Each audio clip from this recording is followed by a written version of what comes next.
Nilianza kuendesha boda miaka michache iliyopita. Wakati huo nilifikiria siwezi kushindwa, lakini siku moja nilikuwa hospitalini kwa miezi 3. Kosa moja karibu liondoe kila kitu.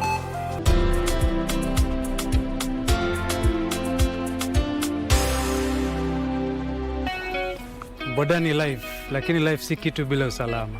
Zingatia kanuni za trafiki. Hakikisha unavaa helmet na reflector jacket wakati wote. Ujumbe huu umeletwa kwako na NTSA kwa ushirikiano na European Union.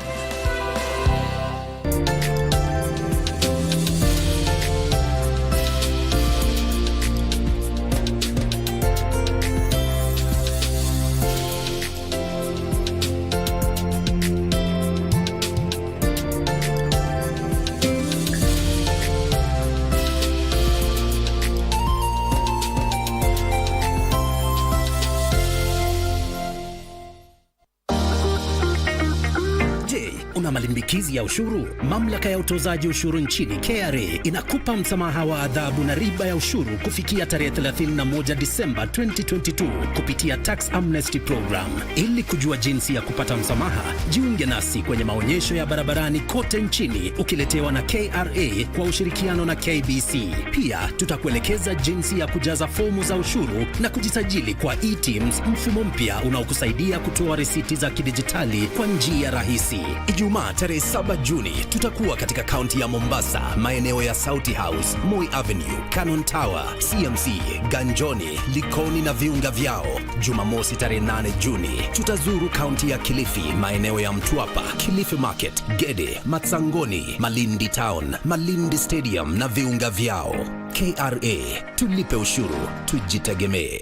Watch the Mozartbet Cup as teams from both the top tier and low tier battle for the ultimate prize of representing the country in Africa's CAF Confederations Cup.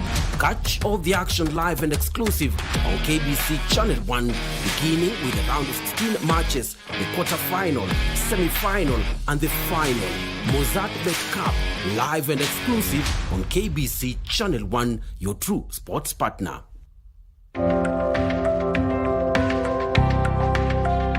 Nilianza kuendesha boda miaka michache iliyopita. Wakati huo nilifikiria siwezi kushindwa, lakini siku moja nilikuwa hospitalini kwa miezi 3. Kosa moja karibu liondoe kila kitu. Mwaka moja baada ya kutoka hospitalini, nilihudhuria mafunzo ya jinsi ya kuendesha boda kwa usalama.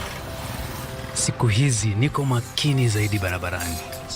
Wateja wangu wanaenjoy. Kumbuka, usalama kwanza.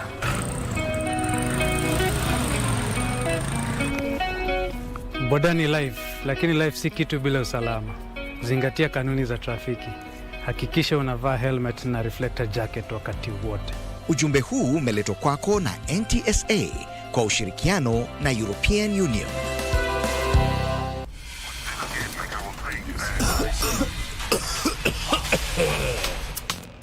Kikohozi cha muda wowote, kutokwa na jasho kwa wingi usiku, uchungu kwenye kifua, afya kudhoofika, tafuta matibabu. Labda ni TB ni ugonjwa wa kweli. Ukipimwa matibabu yapo utapona. Daktari kushauri tumia dawa kwa nidhamu. Elimu tupashane tupige vita TB. Mwa TB waishi poa.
Well, it's 9 p.m. East African. From wherever you're watching us, good evening and welcome to Prime Edition. Head of Public Service tonight challenging scientists not to be mean. We will tell you what he means by that. Coast members of parliament also pushing for that ban of Moka in the coastal city of town. Plus, a little later in sports, Shuja is back to the HSBC World Rugby Sevens Series. Karen Marakwet Kibet is back to host the sports. All that coming up.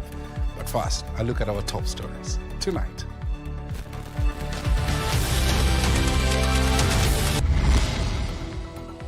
Blow to KANU as the party loses the legal battle over ownership of 32-story Kenyatta International Convention Center. Public Service CS Moses Korea dismisses as unhealthy and tribal the one-man, one-vote, one-shilling debate. Kulingana na venye nimeoja huyo suspect akaniambia, ameniambia walikuwa wanaishi na huyo mama kama rafiki. Sasa kuna mwanamume mwingine alikuja kutoka Garissa.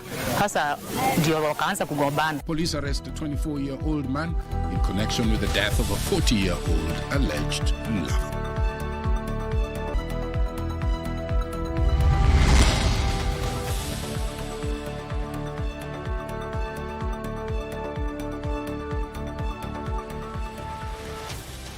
Odingo is in charge of a sign language docket. Talk to us on our socials, on all the social media platforms at KBC Channel 1. Let's begin with our lead story.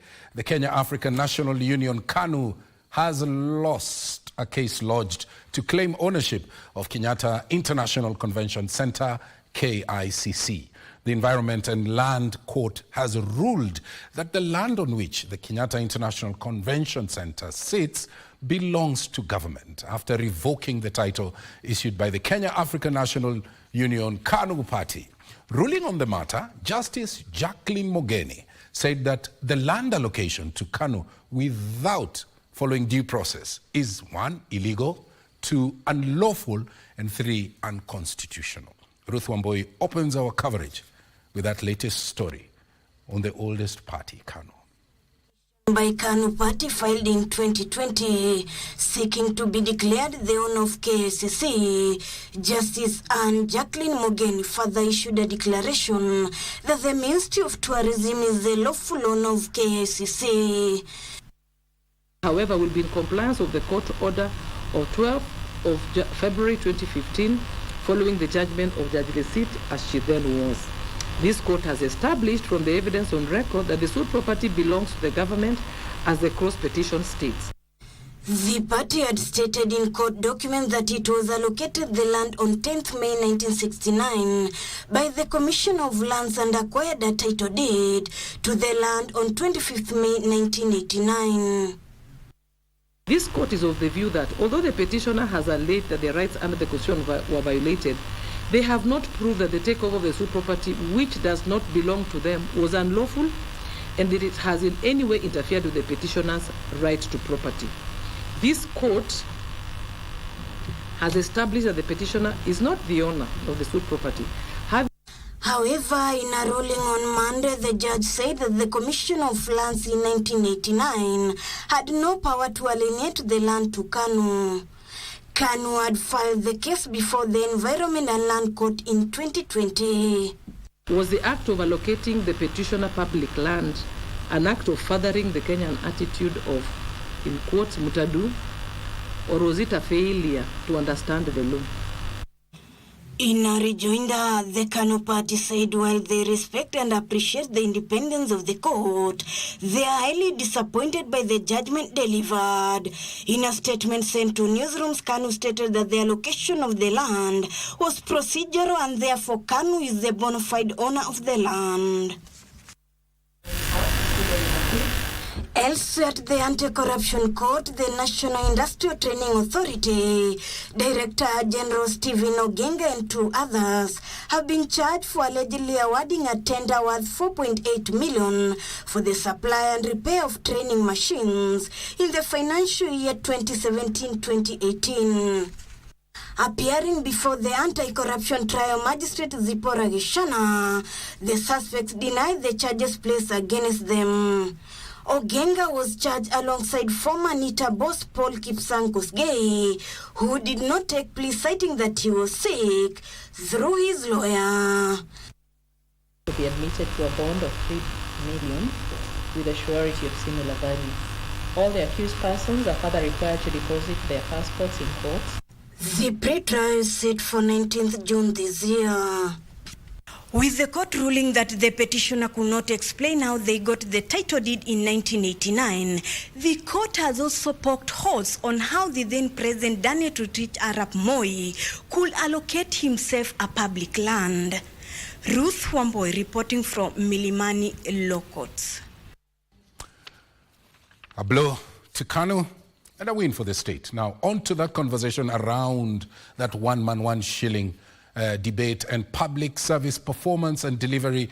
Cabinet Secretary Moses Kuria is tonight wading into the ongoing one-man, one-shilling debate, arguing that the proposal is unhealthy for the country. Kuria, who made the remarks in Kiambu County during the launch of the County Dissemination Forum, warned that if allowed, it could only serve to balkanize the country. Tilio Marco is our man on the one-man, one-shilling debate.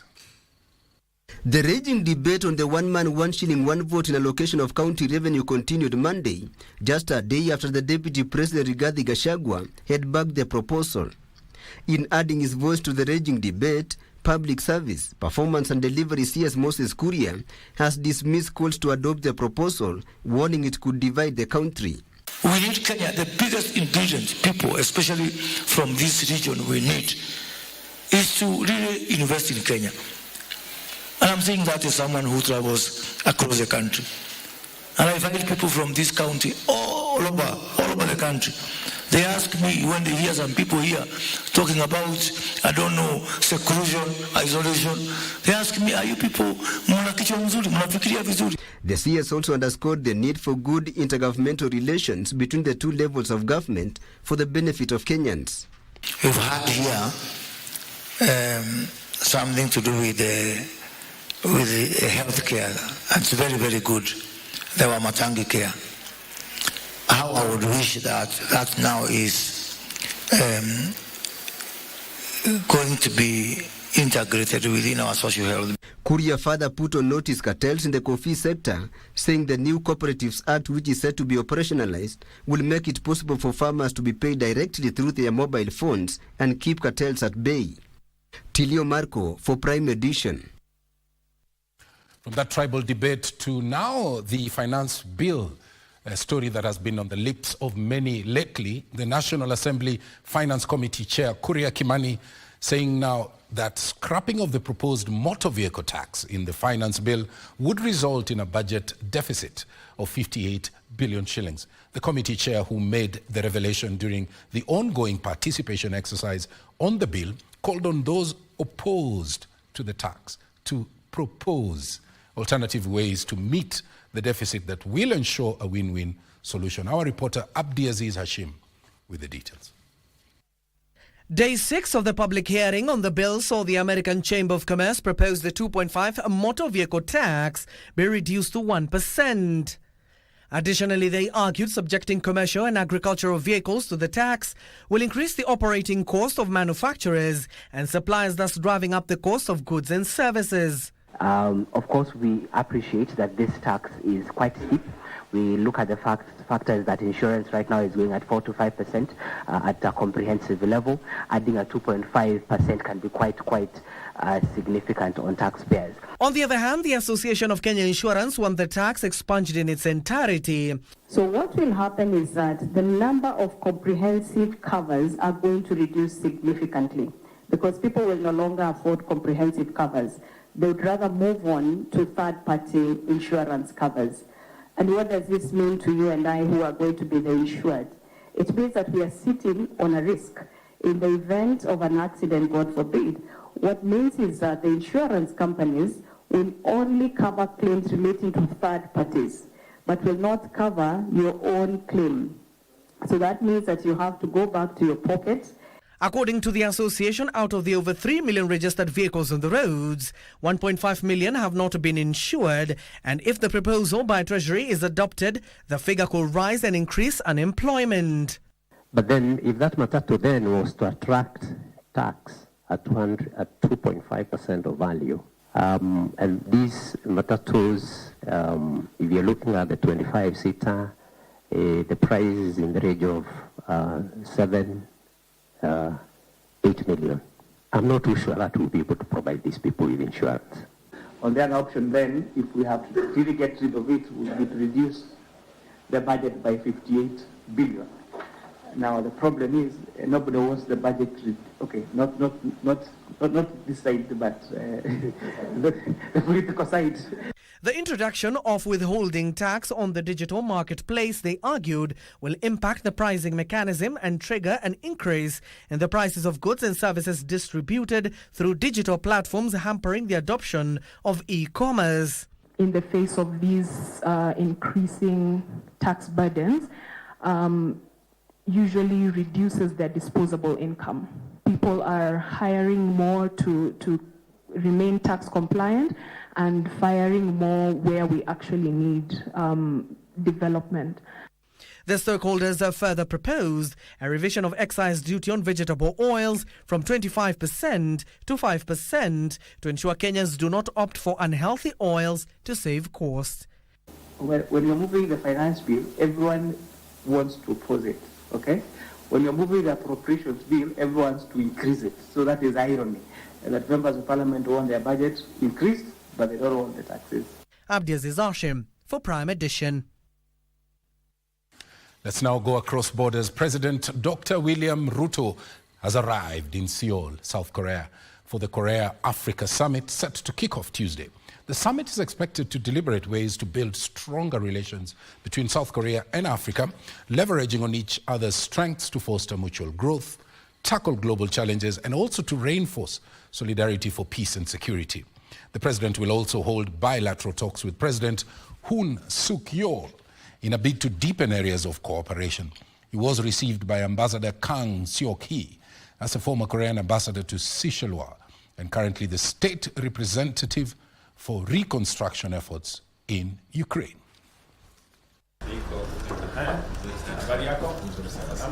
Hello, how are you? Very good. Habari?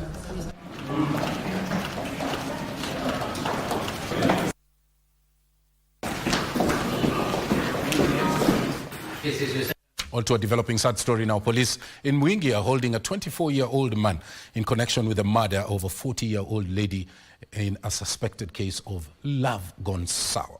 The man who was attacked by a mob was rescued by police and is alleged to have killed the lady after she sought to end that relationship. Here's that report. Residents of Kathiani location in Mwingi West constituency were treated to a rare show after a 24-year-old confessed to having killed a 40-year-old lover after cracks emerged in their relationship. Kulingana na venye nimeoja huyo suspect akaniambia walikuwa wanaishi na huyo mama kama rafiki. Sasa kuna mwanamume mwingine alikuja kutoka Garissa. Sasa ndio wakaanza kugombana.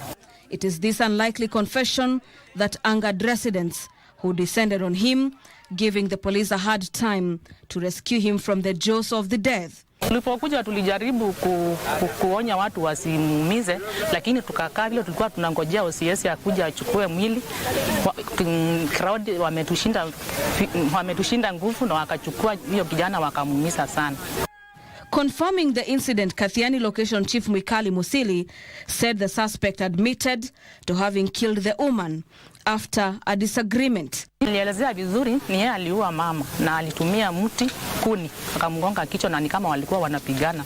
Alafu alipompiga akaona amezizia ndio alimchukua akampeleka akamfuruta nyuma ya bomu.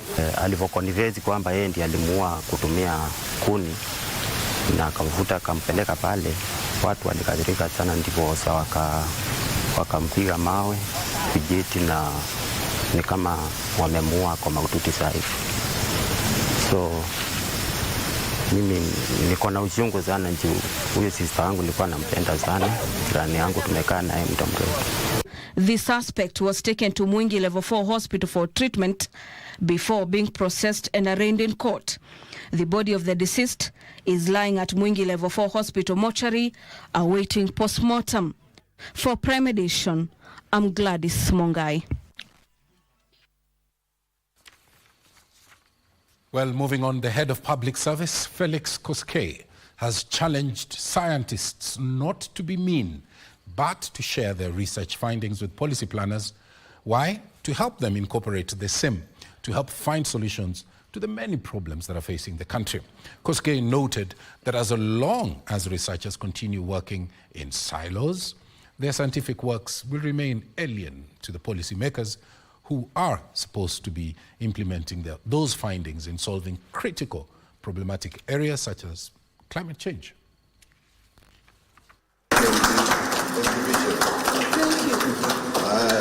While officially opening the 4-day joint international scientific conference at the National Museum of Kenya that brings together scientists, researchers and industry experts drawn from over 15 countries, the head of public service, Felix Koskei, highlighted the need for scientists to simplify complex scientific terms that has made it difficult for society to understand and make meaning of them. The person who controls the money, the head of accounts, the head of finance, they are arriving here only to keep the money. They don't care whether, they don't care what you're talking about. We all exist in the ecosystem that we share with nature. And we must learn how to take care of nature. We must speak to each other. Koskei further called on scientists to be loud on their research works to enable them attract donor funding to finance the expensive venture, while assuring of the government's commitment in supporting scientific research. The head of public service said no nation will prosper if it does not take research as the backbone driving its agendas.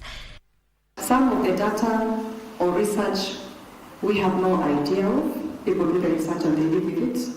And we need that research shared so that it can help make decisions for this country. The 4 days conference under the theme Utilization of Biological Resources for Sustainable Development, Nature Conservation and Climate Resilience is expected to explore and deliberate on practical solutions in regards to biodiversity laws, ecology and issues of climate change. Are we ahead the science and say, look, if we are not careful, we shall lose a lot of genetics. What do we do now? What do we monetize? Can we get a survey, get to know the stock? Opicha Chemtai for Prime Edition. That story brings us to our first break. Remember, the Clinicians strike enters a new month. All that coming up in a while. Stay with us.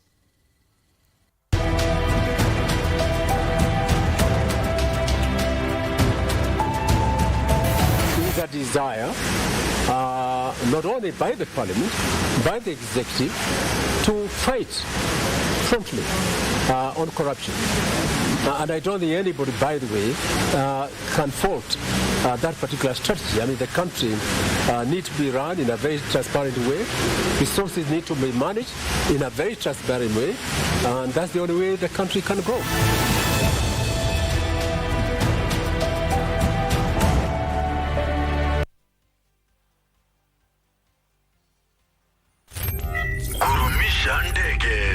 Aviator instant game.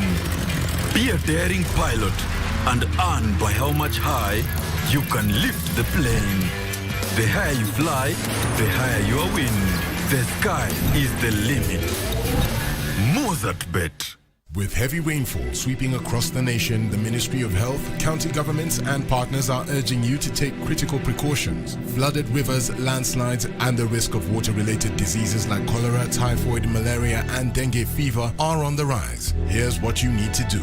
1. If you're in flatlands or landslide-prone areas, move to safer grounds immediately. 2. Maintain personal hygiene, treat water, wash hands, and use latrines properly. 3. Protect against mosquito bites with insecticide-treated nets. 4. Seek immediate medical attention for any health concerns. And 5. Call emergency helplines 719 or 0729 471414 or 0732 353535. Remember, safety comes first. Respiratory and waterborne illnesses are increasing due to the cold weather and flooding. Use treated water and seek medical help promptly if needed. Despite the challenges, healthcare services, including immunizations and chronic disease management, remain available. Be vigilant about food safety to avoid illnesses like cholera and typhoid. Properly handle and store food and seek help if necessary. Manage waste responsibly to prevent environmental harm. Report any issues to local authorities promptly. For more information and support, dial *719#. Stay informed, stay safe. Together we can weather this storm. This message has been brought to you by the Ministry of Health, UNICEF, and other partners.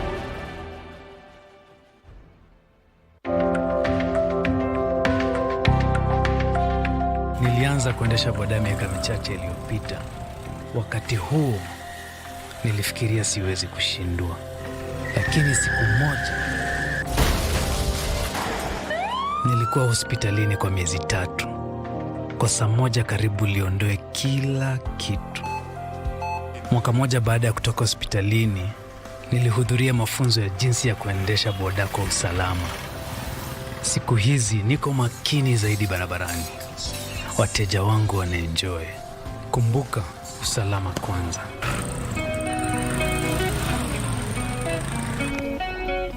Boda ni life, lakini life si kitu bila usalama. Zingatia kanuni za trafiki. Hakikisha unavaa helmet na reflector jacket wakati wote. Ujumbe huu umeletwa kwako na NTSA kwa ushirikiano na European Union.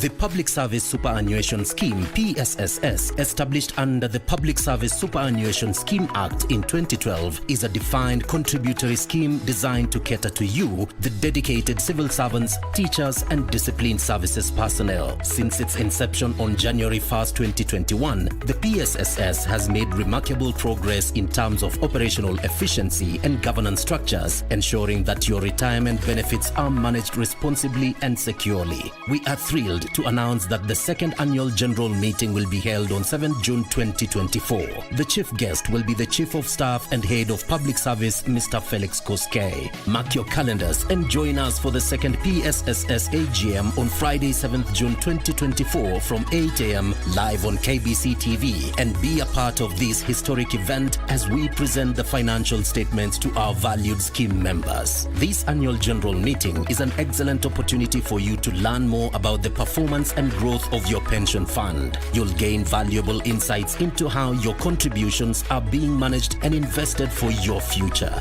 We encourage you to attend the AGM virtually and actively participate in the discussions, ask questions, and share your thoughts. Your voice matters, and this is your chance to shape the future of the Public Service Superannuation Scheme. For more details and to confirm your attendance, please visit our website at www.psss.go.ke. PSSS, empowering futures.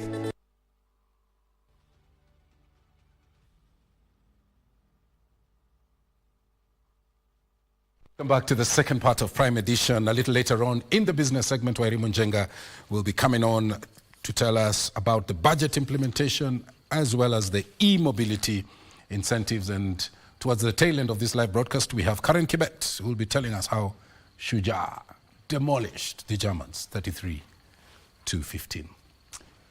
Now, members of parliament from the coast region have pledged to table a motion in parliament to push for the ban of mogoka trade in the county.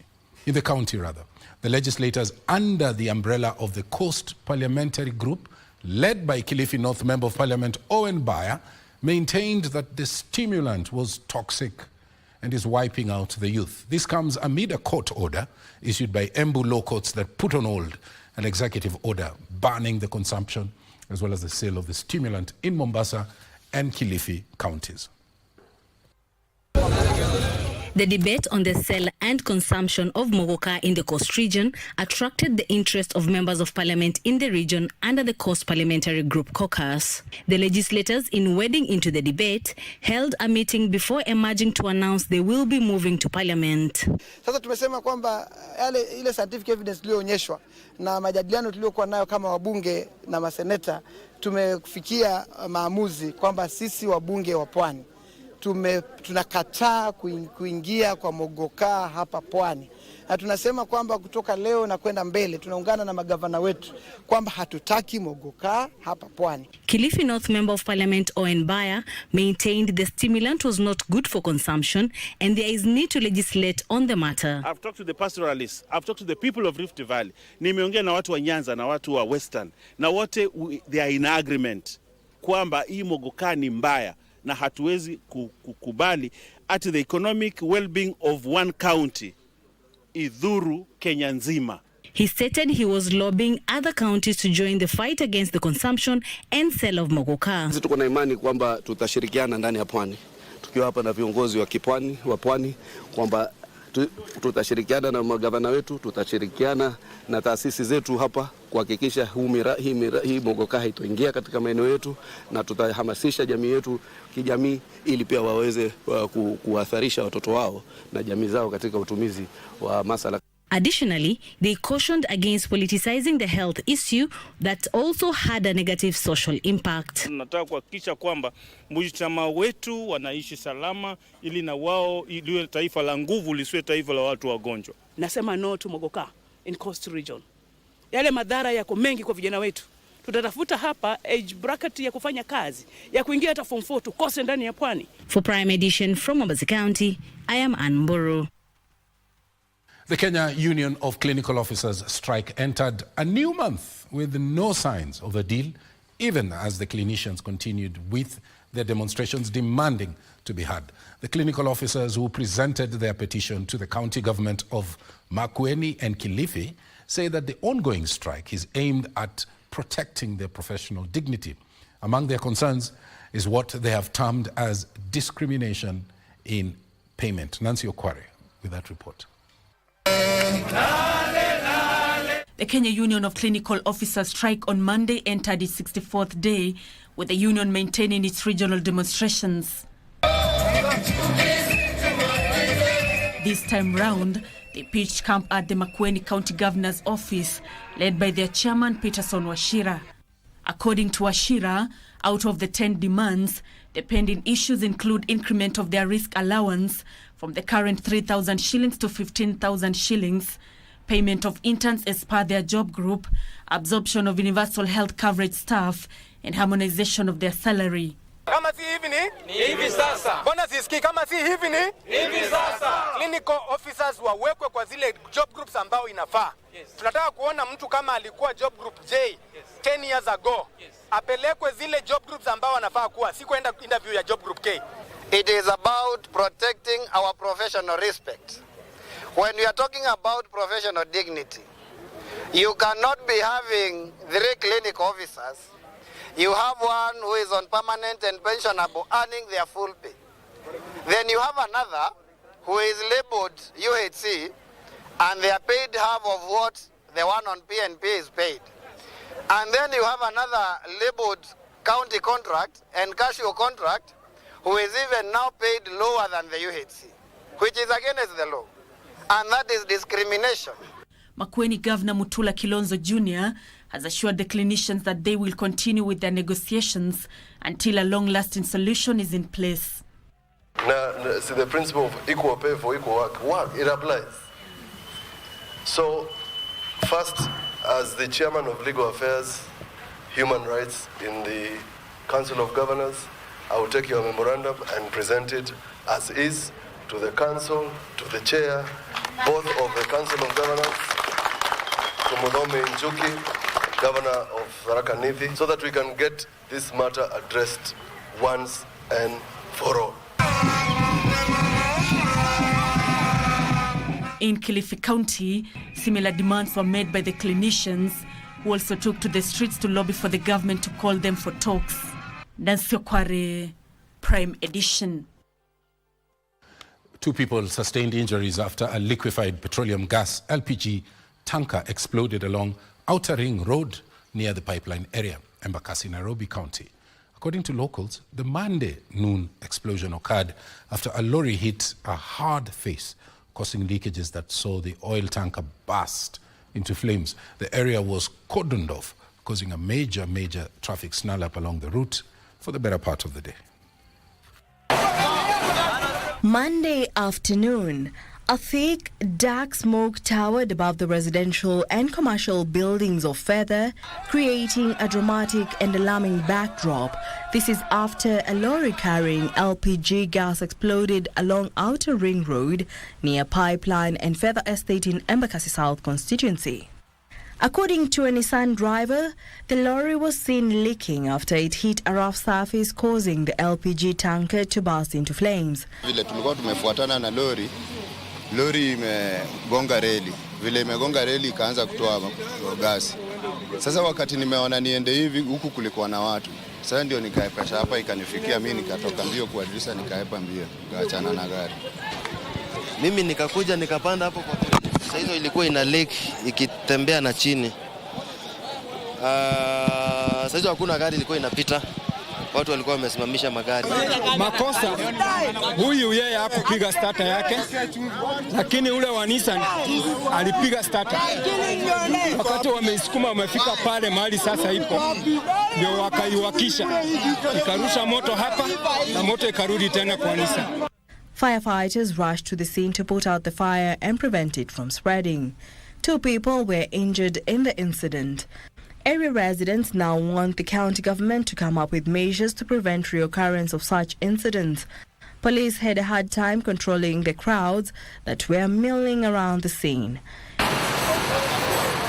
There has been heavy traffic jam along Outer Ring Road following the accident.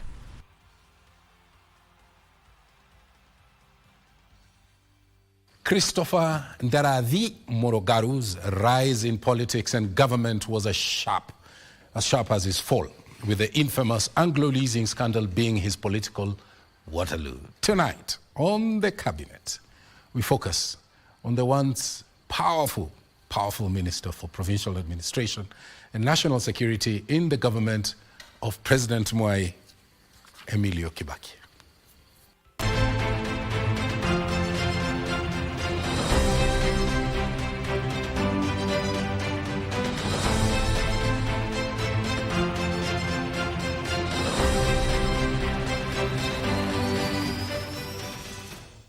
Christopher Ndarathi Morogaru was born in Nyeri on 19 August 1954. Morogaru attended Monyo Primary School and later Nyeri High School from 1968 to 1974, where he did both his O-levels and A-levels. He later joined the University of Nairobi, where he graduated with a Bachelor of Science degree in Pharmacy in 1978. After graduating from the University of Nairobi, Morogaru would dabble in low-key politics. On the return of multi-party politics following the repeal of Section 2A of the Constitution of Kenya in 1991, he became an activist for the Democratic Party of Kenya in Nyeri. DP was founded by Mwai Kibaki, who had just resigned as the country's vice president and declared his presidential candidature ahead of the 1992 elections. Morogaru's support for the Democratic Party in Nyeri and his close association with Kibaki's frontman and KANU Member of Parliament Monene Cairo propelled him to win in the 1998 KANU by-election following the death of Monene Cairo, the long-serving MP for KANU constituency and Kibaki's associate of many years. And when Kibaki was elected the country's president in 2002, Morogaru was the only MP from Nyeri who was re-elected to parliament.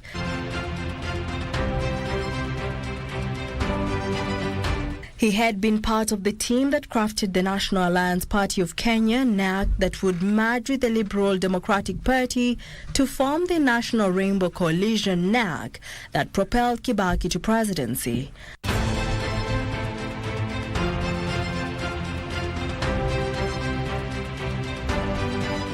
Following his re-election as KANU Member of Parliament in 2002 and Kibaki's ascension to power, Murungaru occupied one of the most influential offices in the land, the Minister for Provincial Administration and National Security. Being in charge of Police Intelligence Service and the general security of the country, Murungaru's rise to power was as sharp as his fall a mere 3 years later, owing to a multi-billion shilling scandal dubbed the Anglo-leasing.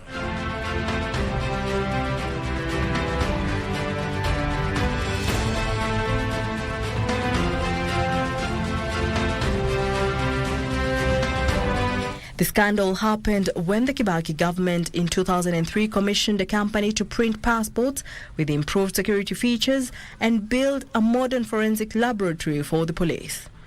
The items were never delivered, even though an estimated $250 million had been paid out. Anglo-leasing was a series of security-related scandals involving 18 security contracts totaling $770 million, equivalent to 55 billion Kenya shillings, in which the government entered finance lease and suppliers' credit agreements to pay for forensic facilities, security equipment and support services for Kenya prisons, the Police Air Wing, Kenya Police Service, the Directorate of Criminal Investigations, the Administration Police, the National Security Intelligence Service, and the National Counter-Terrorism Center. After representing KANU for 9 years and becoming a cabinet minister, Murungaru lost his KANU seat in 2007 to Warugongo, a little-known candidate during the Party of National Unity nominations. Defeated Murungaru went back to Nyeri. Murungaru was later transferred to the Ministry of Transport.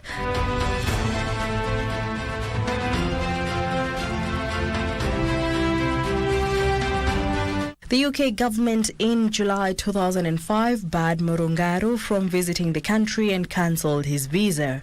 In October 2005, Murungaru was barred from travelling to the US as well. It appears that Kibaki was in a dilemma as to how to deal with Murungaru, who had been his close associate and a grassroots mobilizer in Nyeri. He was also a leading campaigner for the 2005 draft constitution that the government pushed in a referendum unsuccessfully. The opportunity presented itself in November 2005 after the no-side victory in the referendum on the constitution.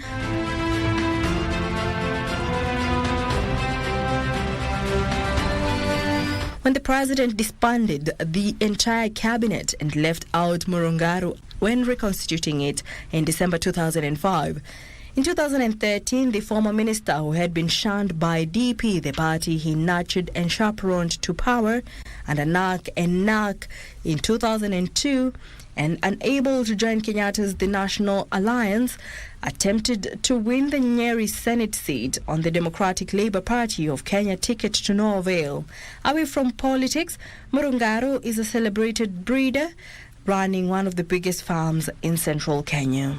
Jackie Wambiru, The Cabinet.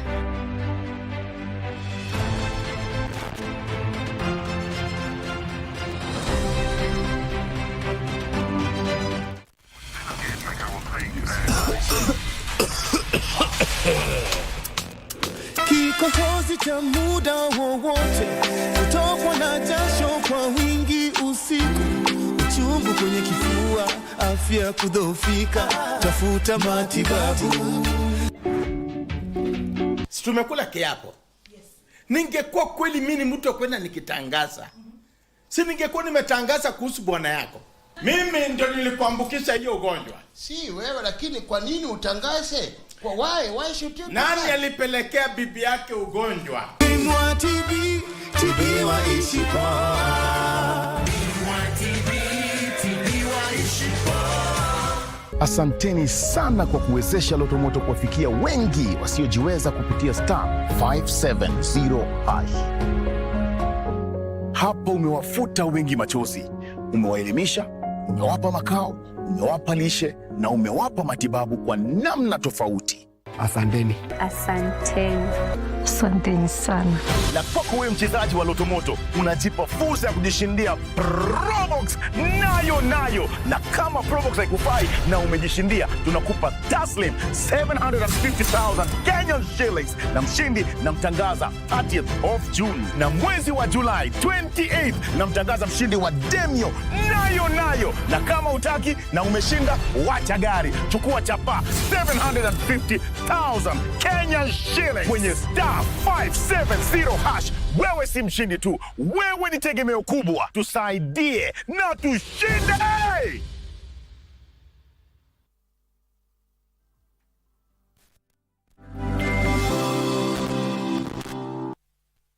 We change gears now to business news. My name is Wairimo Jenga. Now, Kenya spent 210 billion shillings more than it had between July 2023 and March this year on account of a shortfall in revenue collection, non-alignment of exchequer issues, and increased expenditure on travel by government agencies.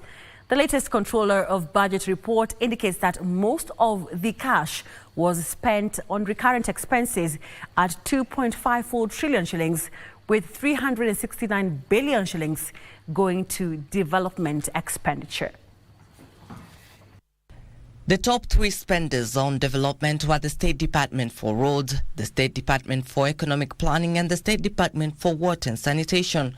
On the other hand, the top three spending government agencies on recurrent expenditure were the Teachers Service Commission, Ministry of Defence, and the State Department for Higher Education and Research, each spending more than 1 billion shillings during the 9-month period to March 2024. The latest Controller of Budget report indicates that government agencies spent 436.18 billion shillings on compensation to employees, representing 38% of the gross recurrent expenditure. In addition, the total expenditure on travel by employees working for government agencies totaled 18.18 billion shillings, comprising 12.33 billion shillings and 5.85 billion shillings for domestic and foreign travel, respectively. According to the Controller of Budget, this represents a 29.2% increase when compared to what was spent on travel during a similar period in the last financial year. To address this, the Controller of Budget recommends strict compliance with government guidelines relating to non-core expenses, including domestic and foreign travel. The Controller of Budget is recommending the fast tracking of the implementation of the single treasury account that was approved for introduction in January this year. This would ensure the government utilizes its funds to address shortfalls in areas of need. The Controller of Budget says this will help address overdraft charges that increased by 105% to 7.03 billion shillings during the 9-month period to March 2024. Trevor Ngendo for Prime Edition. You will pay for charging electric vehicles at the normal rates following full utilization of the 15,000 kilowatt hours that enjoy a special half rate of 8 shillings per unit. This follows a steady increase in the number of electric vehicles and motorbikes in Kenya. The Energy and Petroleum Regulatory Authority is now receiving views from players in the e-mobility space for consideration to review the current cap.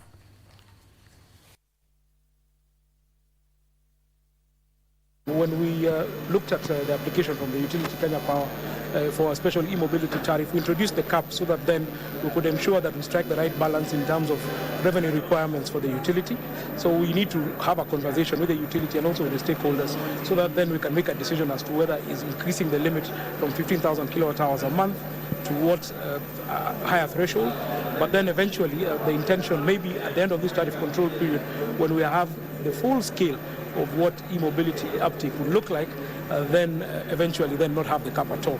We are cognizant that in the next few years the demand for electricity will expand across this country, across all counties, and we have plans to strengthen our distribution network to manage the need. To put this in perspective, Kenya's peak demand stood slightly above 2,100 megawatt against an installed capacity of 3,600 megawatt. Kenya Power has indicated that the unutilized 1,000 megawatts is enough to power 50,000 buses, and 2 million motorcycles during off-peak hours.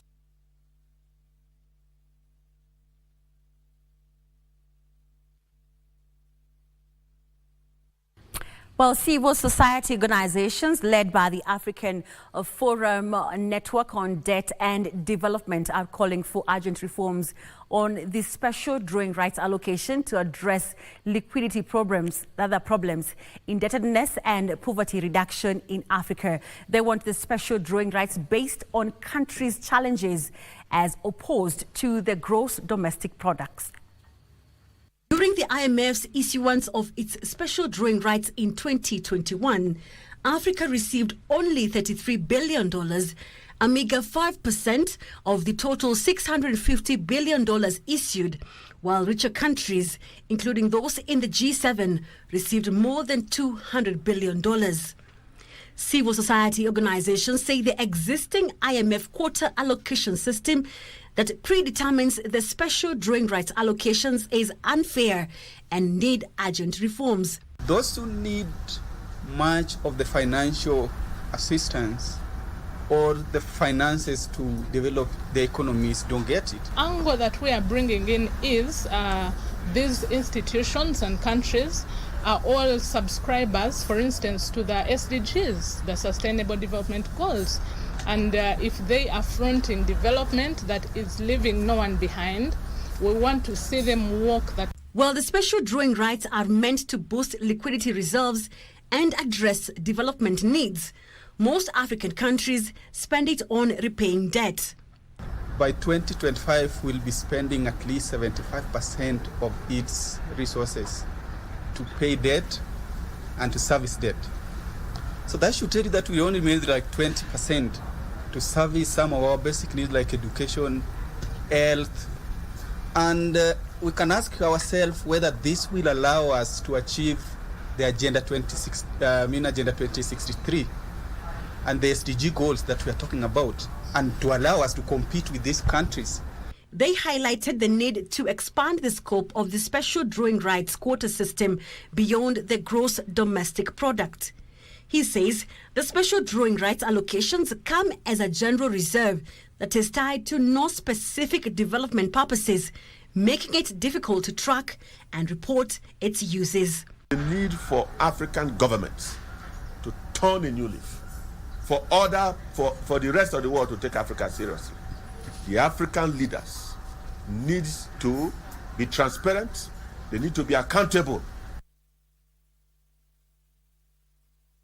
Now, about 45 billion shillings has been earmarked for the drilling boreholes in Isiolo and expansion of Isiolo International Airport to support meat exports. Agriculture and Livestock Cabinet Secretary Mithika Linturi says this is part of initiatives to make Isiolo as a holding base for livestock and livestock products meant for the export market. Earnings from livestock rose to 190.5 billion shillings in 2023 from 153.8 billion shillings in 2022. To increase exports, Agriculture Cabinet Secretary Mithika Linturi says Northern Kenya has been earmarked for increased investments to drive growth in the livestock subsector. Part of the 45 billion shillings de-risking, inclusion and value enhancement program will go towards drilling more boreholes in Isiolo County that will be a holding ground for livestock and its product destined to be exported.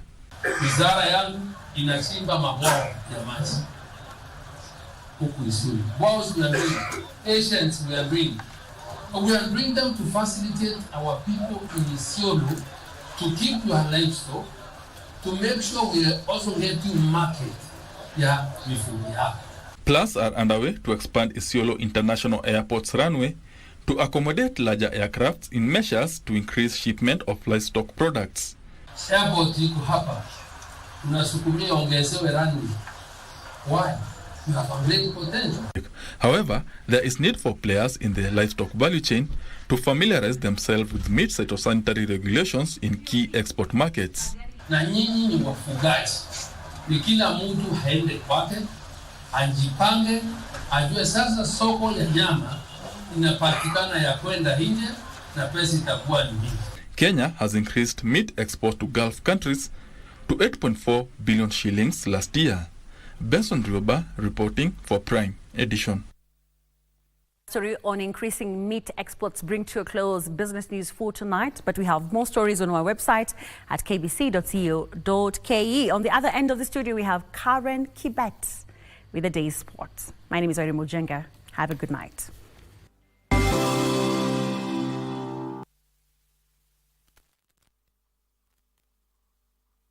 Multi-bonus. Zidisha ushindi wako hadi 1,000,000 na multi-bonus 1,000%. Kuwa mshindi. Mozartbet. The Public Service Superannuation Scheme, PSSS, is a defined contributory scheme that ensures that your retirement benefits are managed responsibly and securely. The scheme will hold its second annual general meeting on Friday, 7th June 2024 from 8 a.m. Members who will not have been nominated to attend the physical meeting can follow the event live on KBC TV and online through the scheme's social media platforms. Follow the historic event and witness the presentation of PSSS financial statements, and also to learn more about the performance and growth of your pension fund. For details, visit www.psss.go.ke. The Public Service Superannuation Scheme, empowering futures.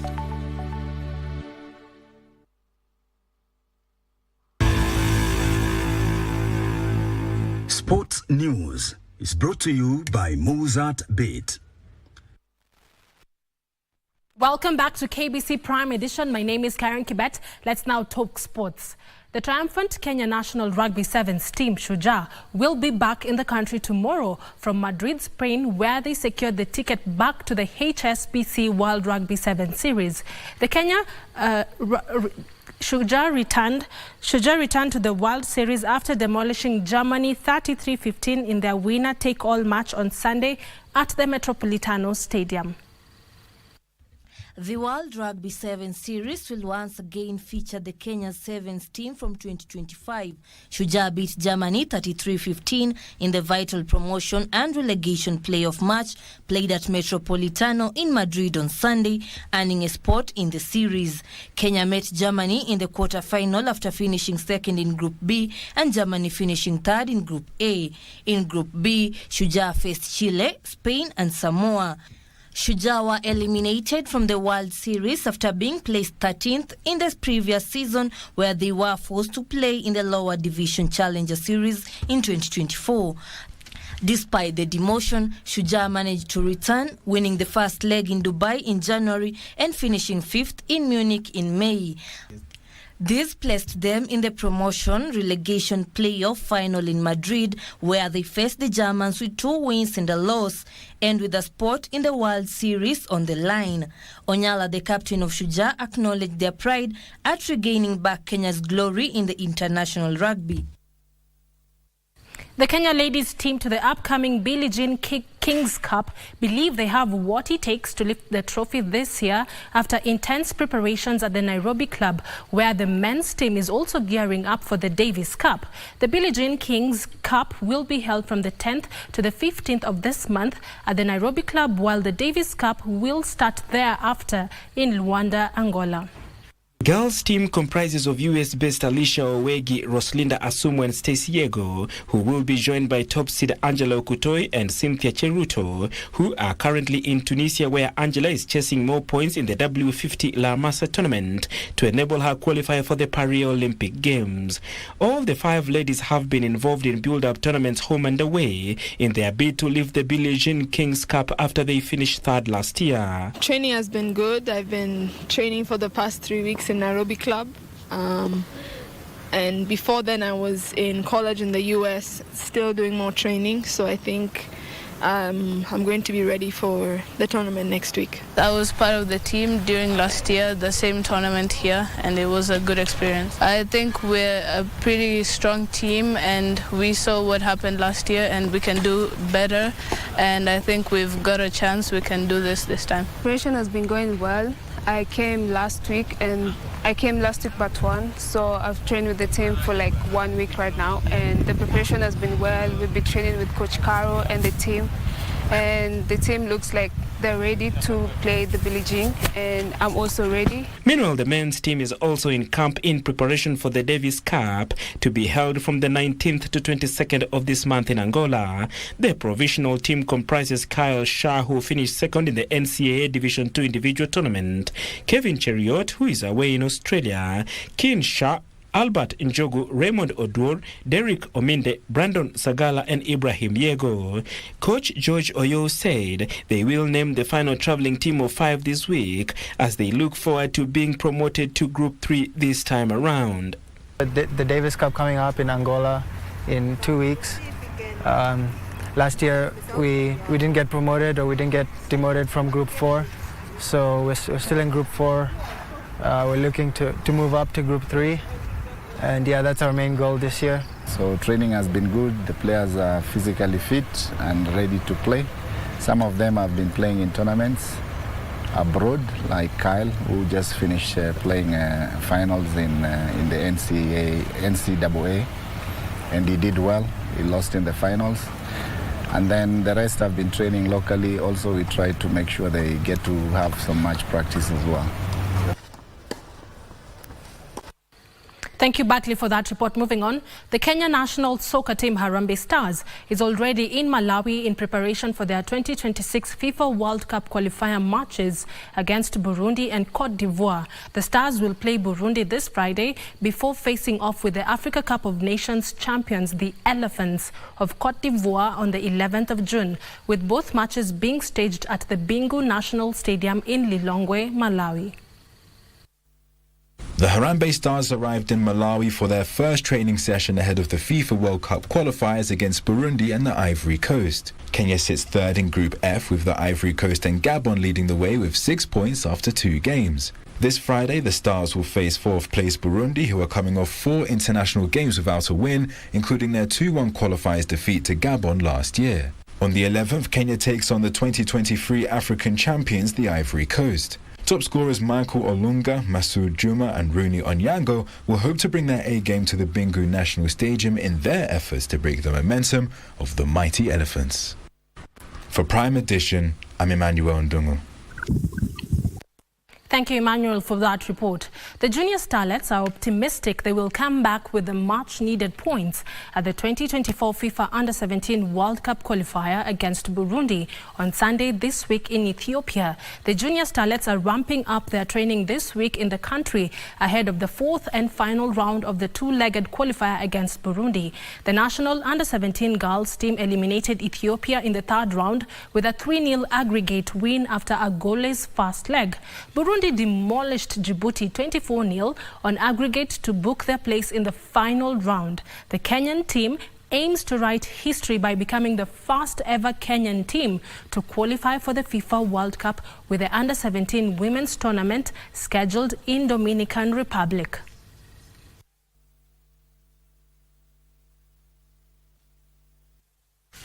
Moving on, the 2023 World Cross Country Championships gold medalist Edina Jebitok and the 2023 African Games bronze medalist Vivian Chebet Kiprotich finished second in their respective races at the 7th round of the Diamond League Series held in Stockholm, Sweden. Jebitok finished second in the women's 1500 meters race in 3 minutes 58.88 seconds behind Laura Muir of Great Britain, who emerged the winner after recording a time of 3 minutes 57.99 seconds.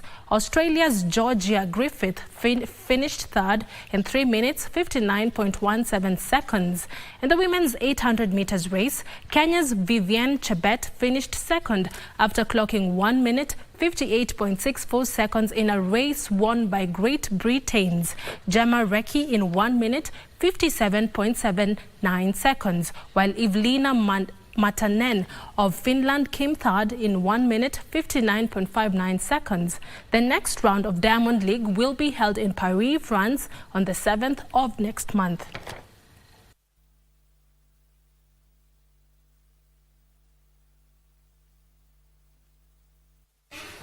Carlos Alcaraz swept past Felix to reach the French Open quarterfinals. Alcaraz won 6-3, 6-3, 6-1 against Canadian 21st seed on a rare rain-free day in Paris. Reigning Wimbledon champion Carlos Alcaraz will face Greek 9-seed Stefanos Tsitsipas in the last 8 of the French Open. Tsitsipas, who is bidding to land his first major title, came from behind to beat Italy's world number Matteo Anardi 3-6, 7-6, 6-2 and 6-2. Alcaraz is targeting his first French Open title, having already won the US Open and Wimbledon. Meanwhile, Tsitsipas, who lost to Novak Djokovic in the 2021 final at Roland Garros, looked like paying the price for not taking any of 5 breakpoints in the first set and then another 3 in the second.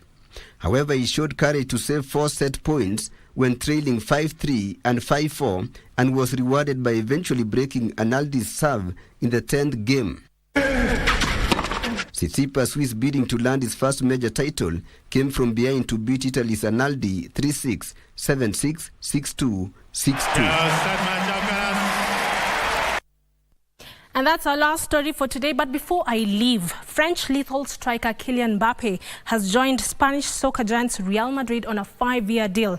The player could be formally presented before the Euro 2024. And when that happens, we will be careful to relay that news to you right here on KBC Prime Edition. My name is Karen Kibet. Do have yourself a peaceful night. I'll see you tomorrow with more sports news. But for now, my colleague Mboya will be right back after this short break. Don't go too far.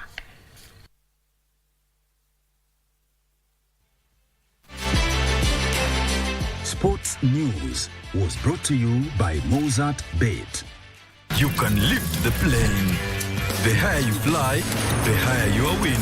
The sky is the limit. Mozart Bet.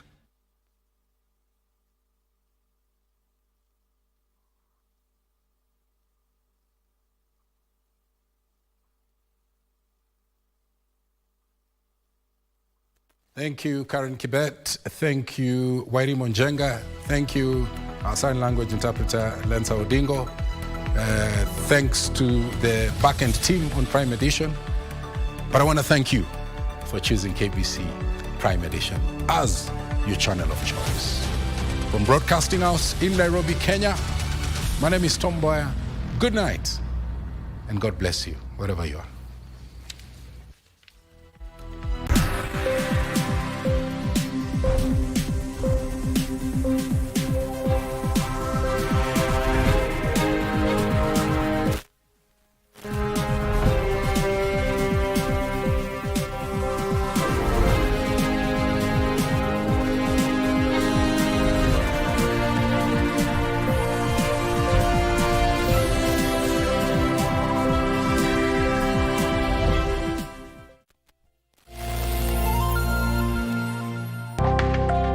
Nilianza kuendesha boda miaka michache iliyopita.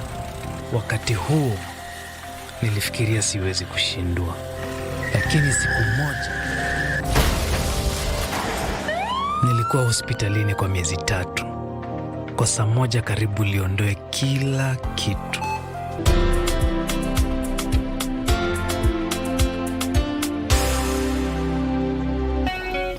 Boda ni life, lakini life si kitu bila usalama. Zingatia kanuni za trafiki. Hakikisha unavaa helmet na reflector jacket wakati wote. Ujumbe huu umeletwa kwako na NTSA kwa ushirikiano na European Union. Back to the future. The future is simulate. Bet smarter. Win faster now. Be a winner. Mozart Bet.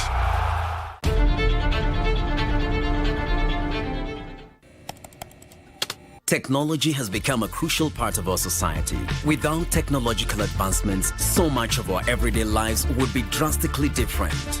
As technology develops, it strives to fulfill the changing needs of society.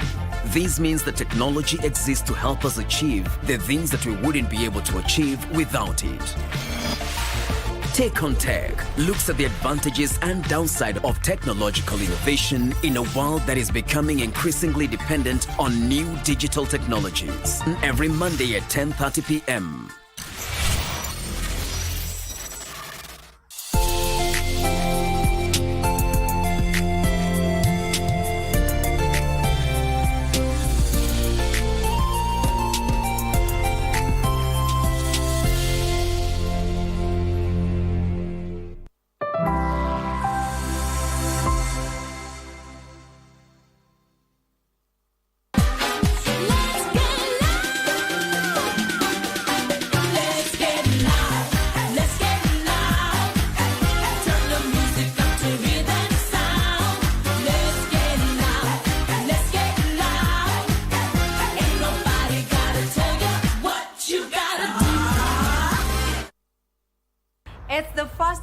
Monday of the month of June. How are you doing? What's up? Welcome to the biggest, the baddest entertainment show in the 254. You already know we are in the area, Miss V. Hey, manzi. Chana iluko birthday yako. Yes, I got to celebrate my birthday. I've turned a really big age and I'm grateful. How I'm old actually are you? very great. Wachana nayo. Wachana nayo. Tuambie, man. Mimi nataka kuimbia tonight, man. But before that, I just want to know, how old are you? I am old enough to know what I need to know. Hey, man, feel free like a boss. Join us. Leo tunaimbia Miss V, man, before the end of the show. So keep it right here because we got a lot, much more. Sindio, Miss V? Yes, we have a lot lined up for you entertainment-wise. You definitely do not want to miss any bit of the show. My name is Vivian Dagwa. Jack Muller, the partydaddy.co.ke, and this is Grapevine, baby. What you gotta do? We kickstart today's show with Fête de la Musique, which is a celebration of music. Now, World Music Day is celebrated yearly on the 21st of June, and we have prepared a special feature just for you on Fête de la Musique. Check it out.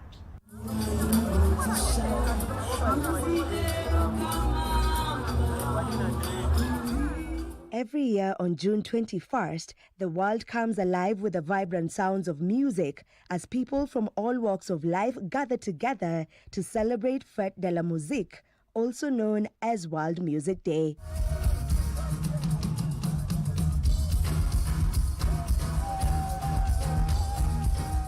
This annual event, which originated in France in 1982, has now become a global phenomenon, promoting unity through the universal language of music.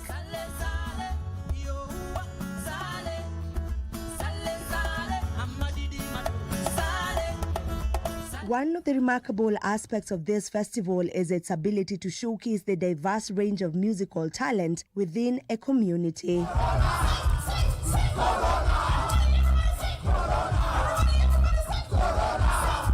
In Kenya, the Fête de la Musique has served as a platform to springboard many local artists to success.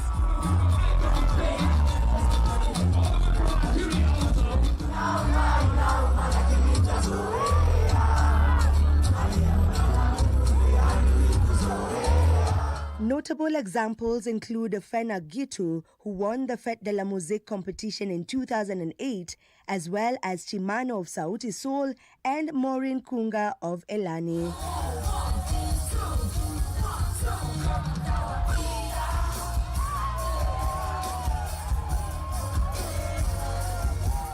These artists have gone on to make significant contributions to the Kenyan music industry and have also gained international recognition.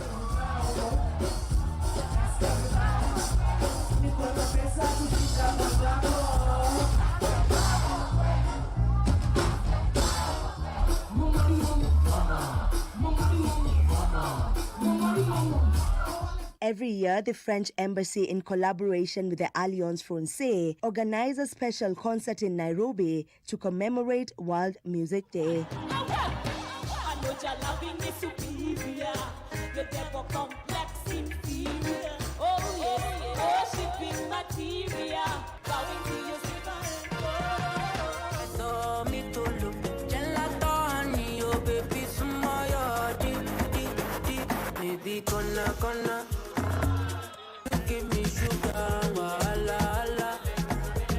The concerts are a testament to the power of music to transcend borders, cultures, and languages, bringing people together in a joyous celebration of diversity.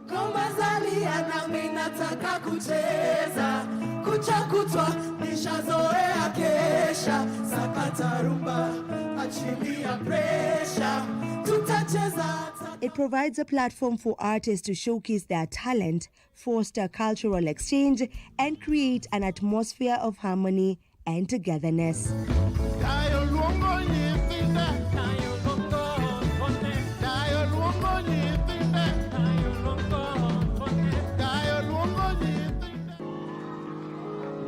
Make some noise for Mohanje.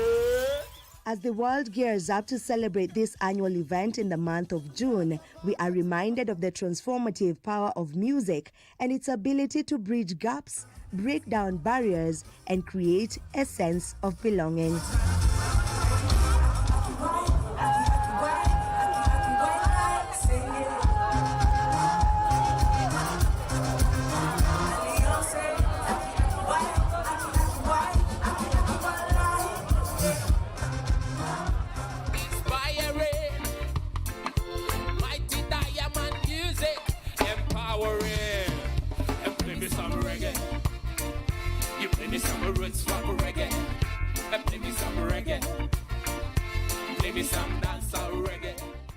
All right, this year's Fête de la Musique will happen as usual at the Alliance Française, and they have lined up, a series of concerts that will be happening throughout the month of June. And as usual, Grapevine, we got you covered. Keep it right here. Now, still at the Alliance Française, Poets You Should Know went down last week on Tuesday, and as usual, it was a mad vibe. Let's check it out.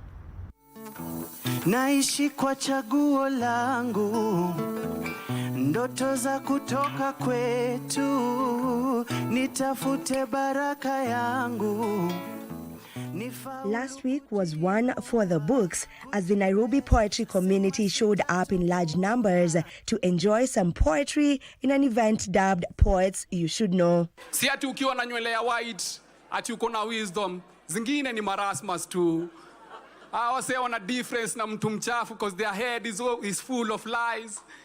Sisi vijana ndio tuko na power. The open mic session brought poets together to share, discuss, create and showcase works that speaks to the current situation of the young people of Africa. It is weird to clean up after a God who knows everything but to clean up after himself, to cash in his unwanted blessings, to discard his uncollected curses, to clear his unread prayers, a bureaucratic God who is sustained by bureaucracy, by diplomacy and absence.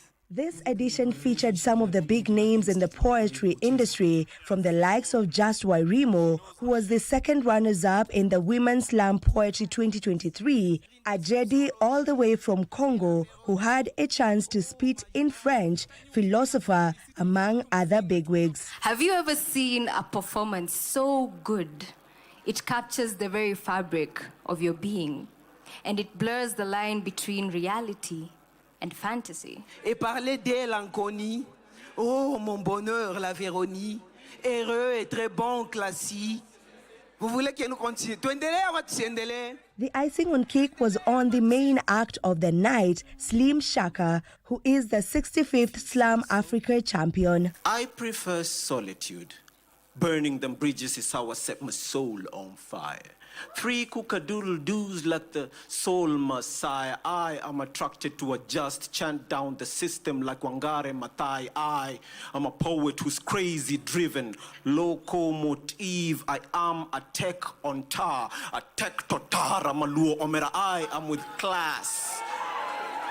Slim Shaka delivered a set inspired by the legendary musician Ayub Bogada, whose music has traversed over the borders and created impact in the society.